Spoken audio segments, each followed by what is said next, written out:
اعوذ باللہ من الشیطان الرجیم بسم اللہ الرحمن الرحیم السلام علیکم ورحمۃ اللہ وبرکاتہ۔ صحیح بخاری حدیث نمبر 9۔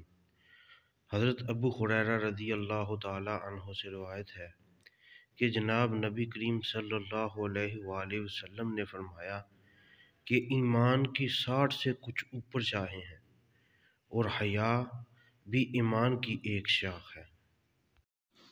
صحیح بخاری حدیث نمبر 10۔ حضرت عبداللہ بن عمرو بن عاص رضی اللہ تعالی عنہ سے روایت ہے کہ آپ صلی اللہ علیہ وآلہ وسلم نے فرمایا، مسلمان وہ ہے جس کی زبان اور ہاتھ سے مسلمان بچے رہیں، اور مہاجر وہ ہے جو ان کاموں کو چھوڑ دے جن سے اللہ تعالیٰ نے منع فرمایا۔ آخر میں میری اللہ پاک سے دعا ہے کہ اللہ تعالیٰ ہم سب پر اپنی رحمتیں اور برکتیں نازل فرمائے اور ہم سب کو نیکی کے کاموں میں بڑھ چڑھ کر حصہ لینے اور برائی سے بچنے کی توفیق عطا فرمائے۔ وما علینا الا البلاغ المبین۔ صدق اللہ العظیم۔